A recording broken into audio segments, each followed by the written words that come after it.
Good morning, Broncos fans. We're going to wait a little bit just to make sure all the streams are connected. But before we do that, I just want to say thank you for joining. We got a great show today. And we are all live. So welcome to the show. This is Legends of Mile High, and I'm Thomas Hall. We're going to talk about history and current events in the show. And today we are going to talk about the season preview, which has got a lot of useful information for any Broncos fan who's excited about this season. And of course, we'll end the show with the Mile High Legend, which is an interesting story about a secret play that was the turning of the tide in Super Bowl 33. So stick with me till the end to hear that story.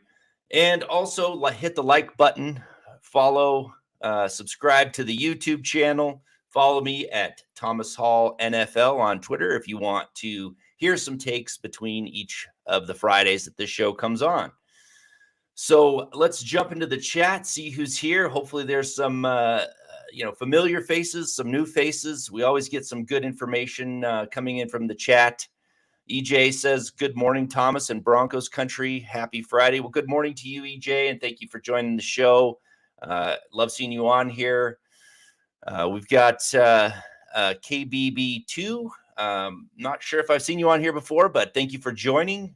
Good morning, fellas. Would you prefer to be the backup? Who would you prefer to be the backup QB, Rippon or Johnson? I would go with Rip. I consider him a simian with a higher football IQ. Well, we're going to jump right into these questions. All right. That's the way I like it. I don't really have an opinion either way. I really like Rippon. I think he's, like you said, he's got great football IQ. He's limited physically, I think. But the only problem is Johnson was kind of handpicked for the backup role. So I think the writing's pretty much on the wall for who the backup is going to be. And I believe that's Johnson unless there's some sort of injury, which unfortunately may push Rippon completely off the team due to Russell Wilson's, durability. He's only been injured once really in his career that he missed any sort of game. And that was 3 games last year. So I don't know. I feel bad. I mean, I like Rippon. I think he's going to be a heck of a coach someday. But I don't think his career is going to be very long with the Broncos as the backup.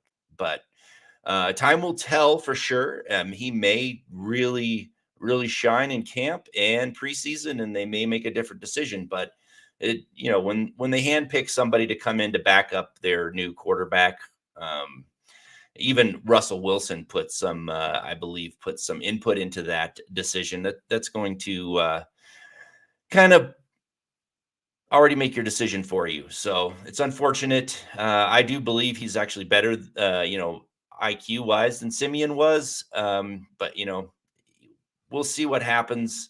But I don't think he's going to be around much longer. So thank you very much for that question. It's a good one. It's been on a lot of people's minds.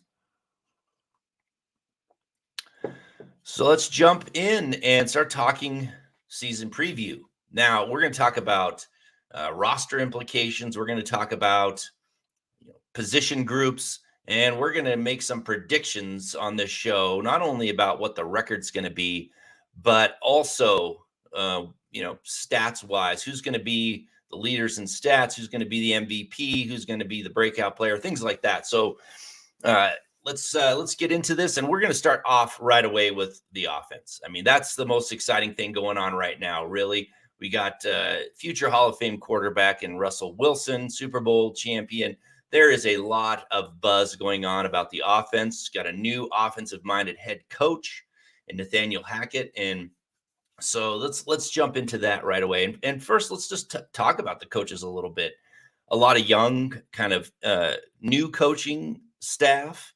Nathaniel Hackett's his first year as a head coach.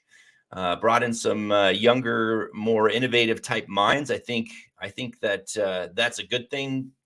Just in the fact that it's going to be different than what we had with Fangio and Shermer. So there's going to be some excitement. And I mean, obviously, everything centers around the quarterback. Russell Wilson's the starter. That's pretty easy to see. Like I mentioned earlier, his durability is probably going to keep him on the field most of the time. But, they're tailoring this offense around Russell Wilson. The first time in his career that he's really going to have that. So I think that is going to be really going to be a boost for his stats numbers, his ability to play the way he is comfortable playing. And you're going to see some big numbers from him this year. I think you're going to see him in the MVP race when it all is said and done. And he may actually, get some votes this year for the first time in his career, and he may very well win the MVP. That's my thoughts. Now, of course, I'm projecting this out, understanding that I think Nathaniel Hackett's going to have a lot of innovative ideas, going to get some good plays, similar to how Mike Shanahan was able and Gary Kubiak was able to scheme people open really well, predicated on the run game. So I'm projecting that. I think he brings a lot of energy. So I really think that we can have some doubt in our mind, but I don't think there should be too much doubt. I think that he's going to work with Russell Wilson very well.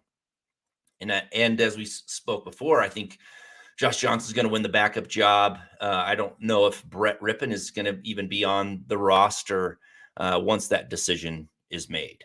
So that's your quarterback position group. A lot of excitement, but very little intrigue really when it comes to who's going to be remaining on the team, who's going to be the starter and things like that. Now let's move on to the running backs. Another kind of exciting group. Javonte Williams is a beast. He is fun. I said this early on in his career that he's going to be a fan favorite. He definitely is. I think he's going to carry more of the load. Last year they split carries with him and Melvin Gordon. It was identical. They both had 203 carries. But I think Javonte Williams is going to have more of the load when it comes to it. But I also think that he's going to get robbed of some touchdown carries because of Melvin Gordon. Melvin Gordon's got a real nose for the end zone. I think he's going to come in oftentimes in that red zone area. So you may see Williams have more yards, but maybe not more touchdowns than Melvin Gordon. And I think Gordon's going to be the backup. Obviously, it's going to be Javonte Williams' show. He signed Gordon signed a 1-year deal, so he's going to help those angry runs stay fresh. And I'm really looking forward to seeing Williams just plow people over again. He never quits. And then we move into another area that nobody really talks about. But first, I'm going to talk to Travis Weber here. So thank you for coming in from Facebook.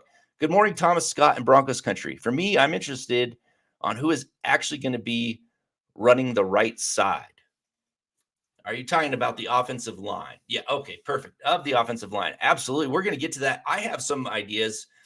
And I think this is going to be a surprise. And one of my breakout kind of surprise players that I've already handpicked is going to be on that right side. So let me finish up the running backs, and then we will jump into the offensive line so we can answer that question.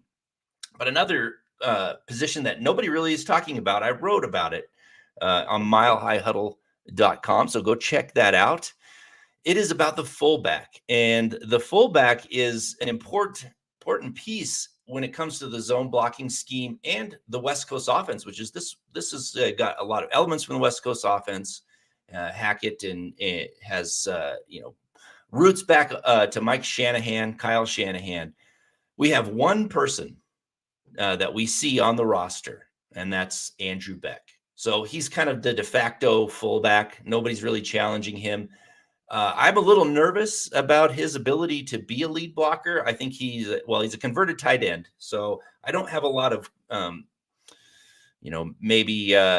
concerns about him catching balls out of the backfield. But is he going to be a good lead blocker is my question. I think he's a capable blocker, and we'll see how well he fits in. And then I think the last running back on that roster is going to be Mike Boone. He's an intriguing, explosive back. He's got to stay healthy. I think he's going to be a good change of pace to Williams. So I think that job is his. And then the other two, Crockett and McAllister, probably practice squad candidates at best. So we'll see what happens with that group. So let's jump into the offensive line, and let's actually talk about the right side first, because we know the left side is pretty much settled. Center isn't, right side isn't. Right tackle, everybody's talking about it. It seems like over a decade. I mean, since Orlando Franklin left the team, that they've been searching for a right tackle, a capable right tackle for the long term. And Elway made a few mistakes, in free agency to fill that position. One of the biggest free agency busts was a couple of years ago. James coming from Miami, terrible pickup. But I thought Billy Turner was going to be the guy coming in, but he's injured, and there's a lot of questions about whether or not he's going to come in and be able to play right away. And we just heard that they want to set up the starting offensive line in the first week in training camp. So if Billy Turner is injured, and he's not able to go from day one in training camp, that's going to hinder his progress, and that's going to hinder his ability to be a starter. So that is why I feel like my surprise candidate, Calvin Anderson, is going to step up and be a solid right tackle. And the reason I say that, it's not just because he's a good guy. He's been on some shows. Seems like a very nice guy. He's actually improved every season that I have seen him in the NFL, and he's making strides to become better. And we've seen this before with Broncos. We've seen this before with the zone blocking scheme, where they take these, afterthoughts, not drafted players or late round picks, and they turn into something special with the Broncos. And I think Calvin Anderson is going to surprise everybody and be the starting right tackle. And then next to him is another question mark. I think it's Glasgow. I mean, he took a pay cut to stay. He's a very capable guard. He didn't really live up to his free agent contract, I don't think, but he still plays well. The battle is between him and Miners. I love Miners. I think his attitude's amazing. He never gives up, and you always see him, running down the field and slamming into people to get a few extra yards. I think it's going to be quite a battle between him, Miners, and Glasgow. And if Miners actually wins it, I think Glasgow's off the team. But Glasgow's got a lot of versatility. He can play either guard, probably play center if he needs to. And I think that's going to be one of the big battles to watch in training camp and preseason. And then you have the center position, which is another one that has some question marks. And that's mostly because Cushenberry seemed like more of a power running type of offensive lineman. So there's some question marks around his ability to play center. But man, all the reports coming out of mini camps that he's just, he has soaked up the offense. He has improved tremendously, and he is the leader right now for that center position. So I think, those three positions aren't set, but I think when they are set, you're going to have a pretty solid right side of the offensive line.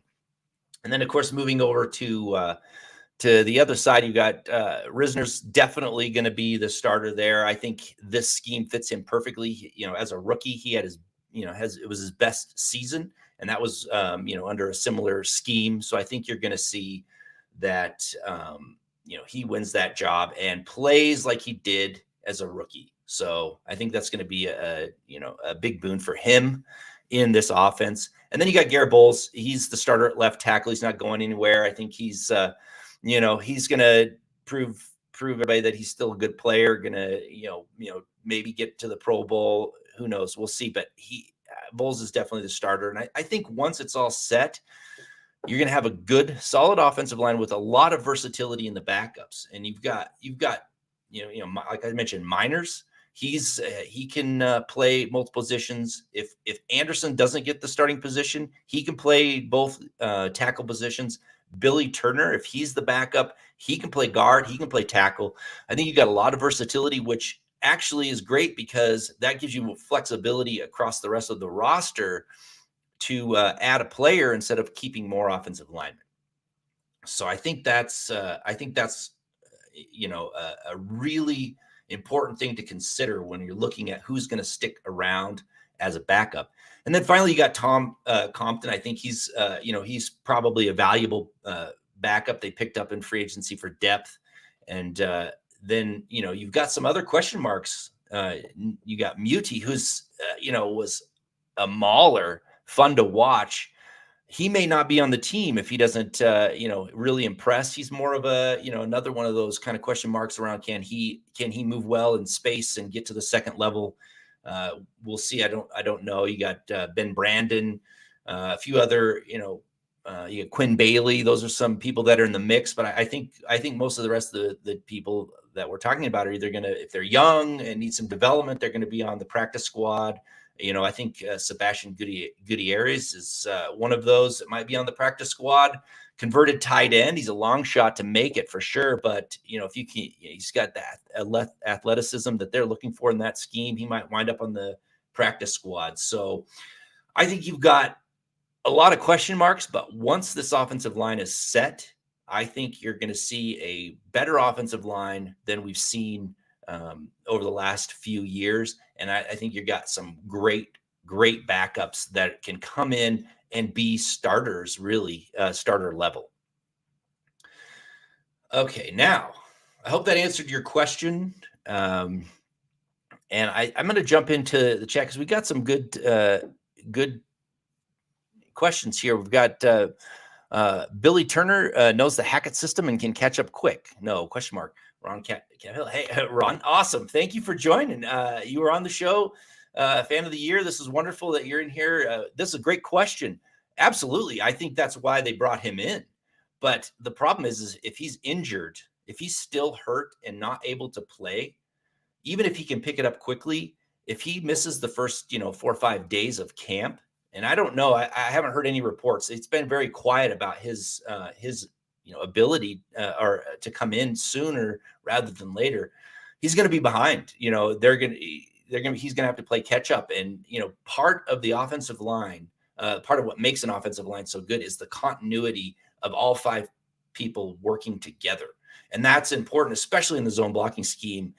So he may be able to, if he misses a day or 2 of camp, he can jump in, familiarity with the system. But if he misses more than that, it's, he's going to be playing catch up, and we'll find out soon. I mean, we've got training camp coming up pretty soon. So we're going to find out if he's going to be, available. And that's a, question mark. So we'll see. I still think Anderson's going to surprise people. And I don't know why I have that feeling other than seeing him improve so much, but there really isn't much, to really doubt him. In my opinion, when he's come in and played, he's played pretty well for, being inexperienced, not a starter, and coming from, the bottom and working his way up.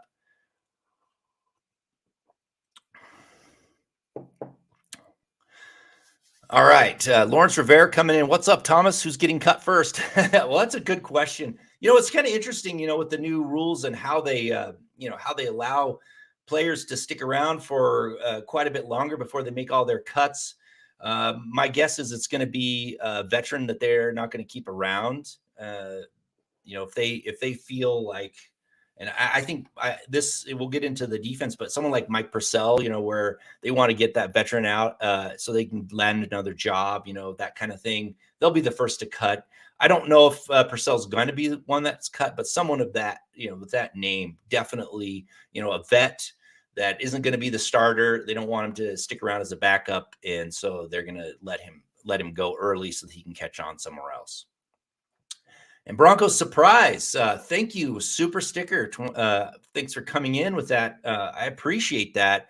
And I just want to say the reason why I do this show is, I love the Broncos. I love to talk about the Broncos, but it's the people out there that are listening that, like you, that want to learn something or catch something new that they haven't heard before. That's why I do it, and that's why I'm here. I love doing this show. And I thank you for your support. I really appreciate it. You're what makes the show stick around and be able to keep the lights on, so to speak. So thank you very much for that. I appreciate it.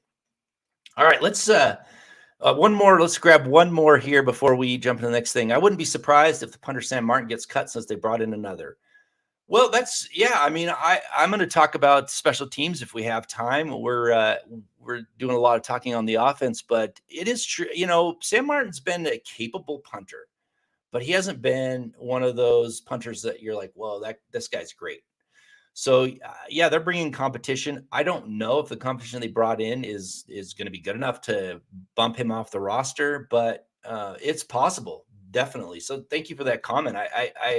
I think people forget about special teams, but it's an important piece to to the team. And if it's a poor special teams unit, if it's really bad, I mean, it can cost games. I mean, the Chargers had number one offense, number one defense, and I think '05, and their special teams was so bad they didn't make the playoffs. So I think there could be an upgrade, and maybe it's the new guy that came in, but we'll see. We'll see what happens. And I'm going to be at camp on the 8th and 9th. And I'm going to be on Twitter talking about what's happened at camp. Probably jump in with Luke Patterson. We'll talk, maybe do a show talking about what we've seen at camp. So definitely follow me, at Twitter, so we can, and maybe I'll see some of the punting and give you a little bit more in-depth analysis on that. All right, so let's talk about the wide receivers. I mean, the Broncos got a stable of good wide receivers for sure. I mean, obviously, you've got Cortland Sutton, who's a couple years now removed from his knee injury. He was on the cusp of being, I think, an All-Pro, and I think you're going to see him. He's going to be the leader in the wide receiver group. I think his mentality about attacking the ball, especially the 50-50 battles, he has the right mentality to be a great wide receiver. Plus, he has the skill and everything else. Jerry Jeudy, question mark, obviously, incredible route runner, and he's going to in this offense and with this quarterback, I think he's going to shut up the doubters, so to speak. But he has to. He's a first round draft choice, and he needs to step up. Then you got Albert Quinabaum. He's a speedster who can stretch the field at tight end. I think he's going to be, it's going to be a good player, but he's not going to have a lot of numbers this year with all the wide receivers we got. And of course, Tim Patrick.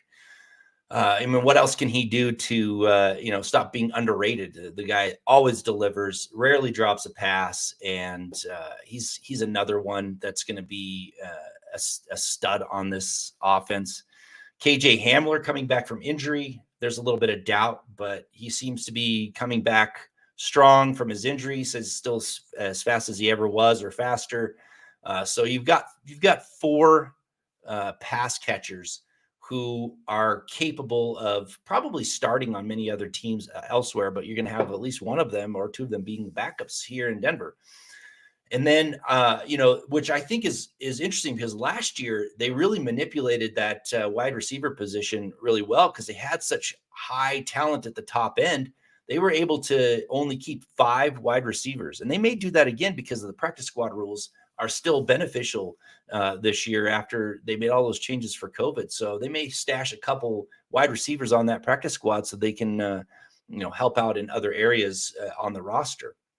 I think your 5th wide receiver is going to be Montrell Washington, the rookie. He's going to, win that return duty, both return duties, and then you're going to see him maybe come in once in a while. So for some gadget plays that they tried to get Deontay Spencer to do last season, but he just wasn't capable. I think Washington is more capable of that, and you might see him a little bit on offense doing some of them gadget plays for sure.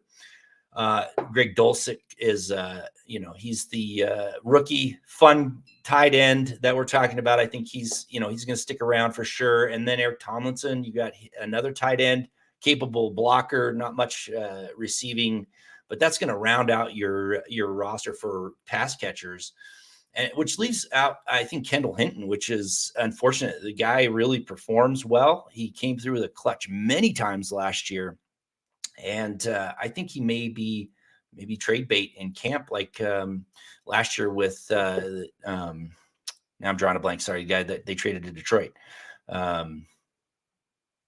Sorry, lost his name. And then you got some other players like Williams, Cleveland's, Travis Fulgham, who had an incredible stretch for a few games with the Eagles intriguing player. You're going to see some people wind up on the practice squad. Eric Sauber, a tight end who I really like. I think he's a dynamic pass catcher if he gets rounds out his game well. Another intriguing player that I think may just be out due to the numbers game, but there's a few on there who could surprise people in camp, and you never know. We'll see what happens. So now let's make some predictions. So I've said this. I'm on record for saying that the Broncos are going to win 11 games this year, and I think that is going to be enough to win the AFC West. So, I mean, I don't know if anybody else is really predicting them winning the AFC West, but I think they will. I think that, Kansas City did not improve, and it's going to be a rough division. And you're not going to see 14-game winners like they've seen in the past. I mean, this is going to be a struggle to get to 11 games. And whoever gets to 11 games probably wins the division. And I think that's the Broncos. Obviously, the MVP is Russell Wilson of the offense. I mean, and he's the best offseason addition, and that's pretty much guaranteed. Rookie of the year, I think, is going to be Montrell Washington. Like I said, he's going to surprise everybody, win the return duties, be a gadget player on offense, and he's going to be that winner of the year. And like my breakout player, I'd said Calvin Anderson for sure. He's going to wind up starting. That's my prediction. We'll see about that, but he's going to be my breakout player. The leading rusher is Williams, and leading receiver is going to be Courtland Sutton. So that's the offense, and we are getting low on time. So let's talk a little bit about the defense. We may have to go through and maybe do this at another time. We're running low on time here, but defense and special teams unit. There's a lot of potential, I think, for this unit to be a really, really good defensive unit in the NFL. And if health permits, they might be one of the top units in the league. It'd be surprisingly one of the top units in the league. And that is definitely if health permits. Got newcomer DJ Jones. I think he was the best pickup this season, free agency wise. I mean, obviously Russell Wilson was a trade, but DJ Jones, intriguing player. I think he's the starter for sure on one of the positions. And then you have Draymond Jones coming back. He is in for a career year. I did an analysis of his, his pass rushing last year, actually all of his years in the league, and he improved in every metric except stats last year. Took a downgrade. I don't understand why he just wasn't finishing, but I think this year he finishes those pass rushes, and you're going to see him maybe approaching 10 sacks this year. I think it's going to be a big year for him. It's his, contract year. It's time for him to step up, and he's a dang good player, and I think he's going to have a big year. And then the final piece is who's going to be that third defensive line starter, and it's Mike Purcell if he can stay healthy. I think. I mean, Purcell's a great run stuffer, and he had a great year. If he can go back to that form where he got his contract. I think he's going to be a starter, but he's going to be pushed. Deshawn Williams has improved significantly over the few years that he's been in Denver. And when he stepped into play as a starter or came in as a backup, he was a solid player. So we'll see what he does. He could push Purcell off of the team. And then you got Zurke, rookie 4th rounder. He has a lot of potential. He's going to make the team. He is big, a lot of incredible length, and he plays with really good leverage. So I think that's going to be an intriguing player there for years to come. Mctelvin Agim, pass rusher. He's got some pass rush moves, but he's just not put it all together. He's another candidate that may be off the team, 3rd round pick. That'll be unfortunate because he looked like he had a lot of potential, but he hasn't had a lot of playing time. So, and that leaves some people that just aren't going to be there on the team. Jonathan Harris, Marquise Spencer, both of those players I think are solid backups on a team somewhere. Maybe they'll be on the practice squad. I'm not sure. And then you got Matt Henningson, who was a late round pick for the club. He's a brawler type that needs some development. I think he's going to be a practice squad candidates. So I think you're going to, that's the defensive line, that third starter position is another intriguing position to watch in camp. And it's going to be one of those, if the veteran, incumbent doesn't quite live up to it, he might be the candidate to be off the team altogether. And early, like I said, if it's Purcell, they might get rid of him early to let him catch on somewhere else. Then we get the linebackers. I mean, the first season in a very long time, over a decade, that Von Miller's not going to be suiting up in the orange and blue. And that's a weird feeling because he's been such a great player for years for the team. And they went out and got Randy Gregory to kind of replace him, and he's injured. So that adds some intrigue to this position. When I first thought about this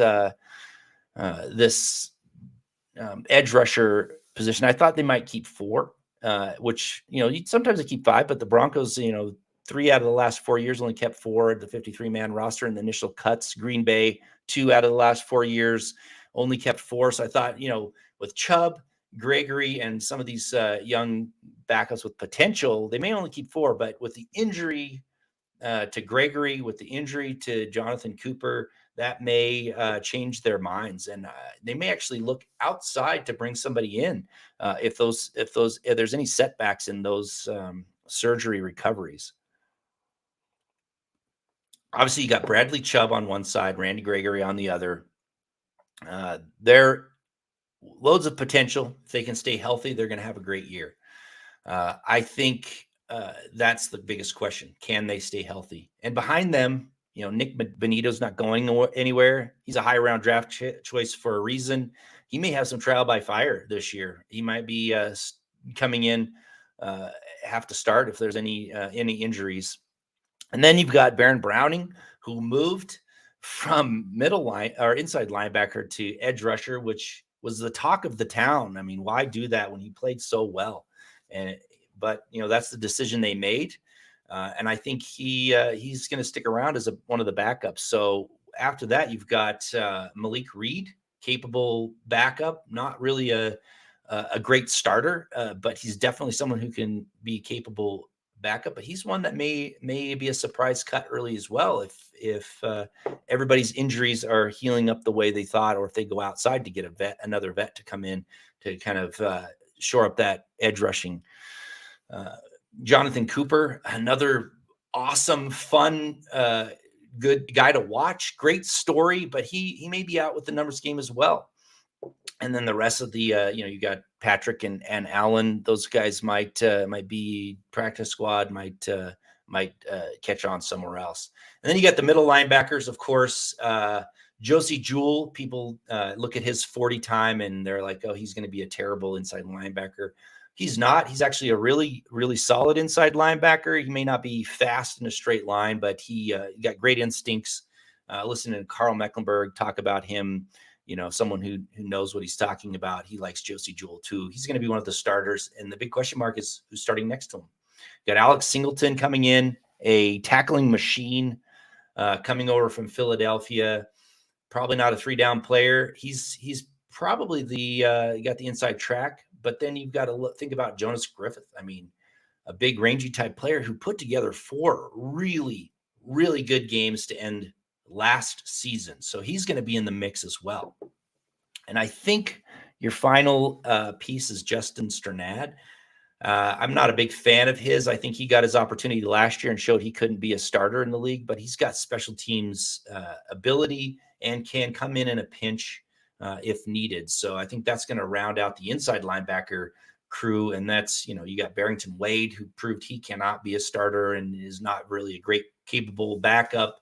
And then a couple undrafted free agents who probably wind up on the practice squad. So that's your inside linebacker crew. Josie Jewell is going to be the starter, and there's intrigue on who's going to be starting next to him. I think it's actually Griffith that might surprise and come in and do it, but Singleton has the inside track. So that's going to be a fun one to watch at training camp. And again, I will definitely check that out when I'm there on the 8th and 9th and give you my take on who's playing better in that position, if I can get to see those position groups, which will be fun.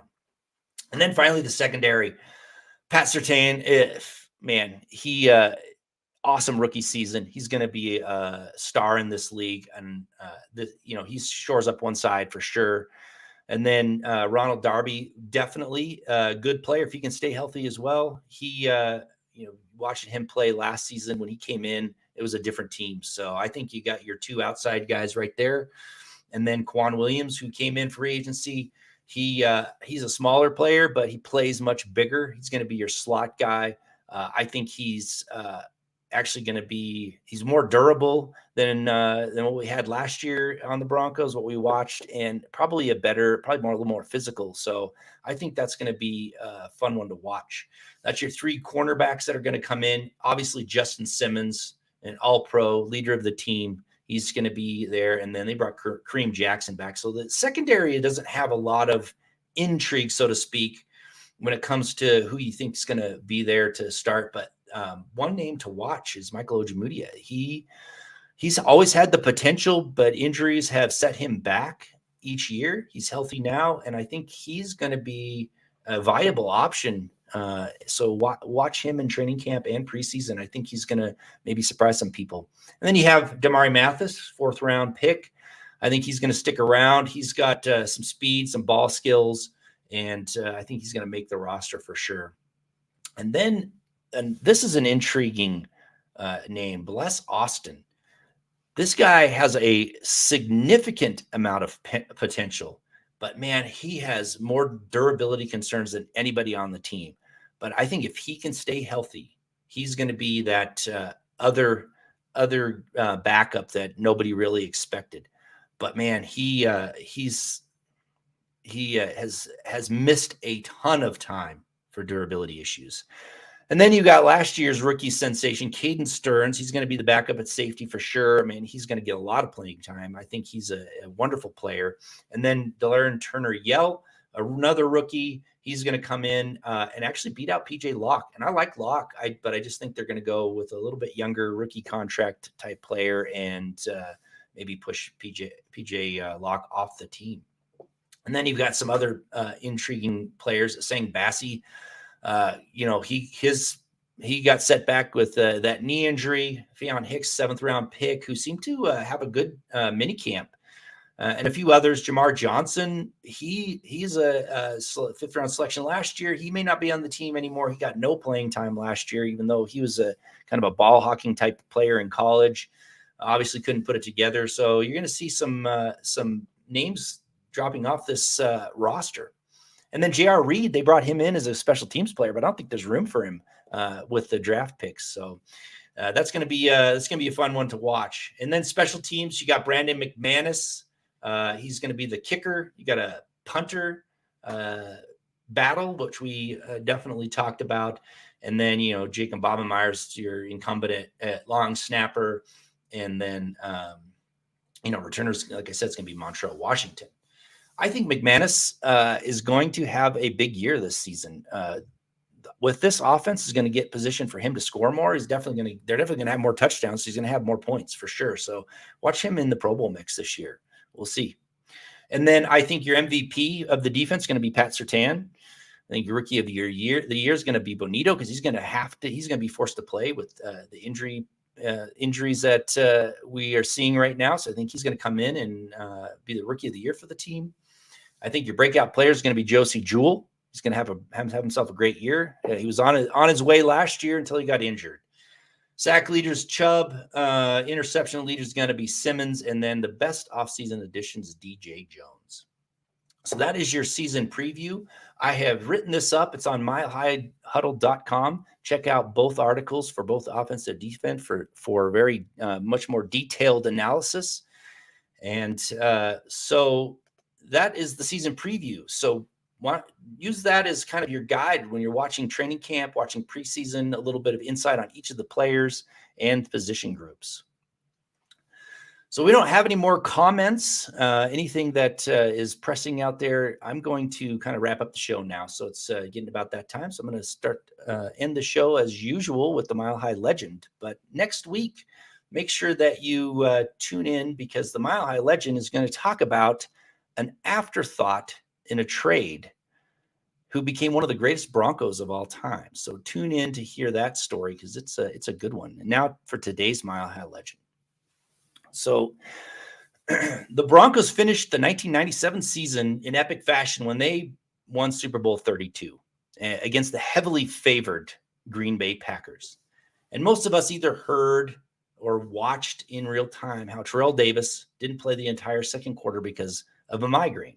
And even though he couldn't see, he came in for a final fake handoff before he left the game, which allowed Elway to just stroll into the end zone, basically. I mean, that was a well-known fake. It's on the highlights all the time with that when we talk about that Super Bowl, because the Packers defense was sold out completely on the run, and they were fooled soundly. Many people don't know about a secret change to a play that happened in the following Super Bowl 33, to end the 1998 season. And it was so secretive that few even knew about it. In fact, most of the players on the offense didn't even know about it. And that team that won the Super Bowl, the first one for the Broncos, really got the monkey off the franchise's back in epic fashion. And that team stayed intact mostly and was poised for another Super Bowl run in 98. And it was quite a run. That 1998 team was the greatest in Broncos history and arguably one of the greatest in NFL history. They rattled off 13 straight wins, finished the season 14-2, and that's the greatest win total in club history. And they rolled into Super Bowl 33, ready to take on the Atlanta Falcons. And the Broncos were a juggernaut that year, and they were favored to win. But they actually didn't roll out to a big lead early on, as many expected. In fact, the Falcons scored first, and in the second quarter, the game was close at 10-3. I mean, it was much more in doubt than many spectators could believe at the time. And that is until the game was blown open by the secret change in one play. A fake that was so well hidden, it required only 2 players on offense to know that it was implemented. And it became one of the longest plays in Super Bowl history. And that single play looked like it had been drawn up to perfection and practiced many times during the season. But that couldn't be farther from the truth. In fact, it was improvised in-game only a short time before it occurred. In the previous series, coaches noticed something on a play that if ran again with a small alteration, it would lead to a huge gain. The Broncos started their next possession in the second quarter on the 20-yard line, with their minds made up that this change was going to be implemented immediately and run on the first play. And the coaches called the exact same play that they had run earlier and that team had practiced many times. And in the huddle, it was communicated the same. But the small change of having Rod Smith run a post pattern was not communicated. So the ball was snapped. John Elway rolled to his right as Rod Smith got past Atlanta Falcons safety free Eugene Robinson on that post. And Elway hit him in stride on a long pass that Rod Smith took in for a touchdown. And that 80-yard touchdown pass is burned into the hearts of Broncos fans. Anyone who watched that game remembers that long touchdown pass. And it was made to happen by 2 Broncos legends. And the Broncos never looked back after that as they rolled to a 34-19 victory in that Super Bowl. And even though you may remember that play, you may not know that the only 2 players on the offense who knew the change in the play was going to happen was Rod Smith and John Elway. All other offensive players had no idea, and they executed the play that they thought was called in the huddle. It was the ultimate con, and the defense was fooled. The secrecy worked to perfection, and the Broncos became back-to-back champions. And that is your Mile High Legend. Thank you for joining, and have a great day, Broncos fans.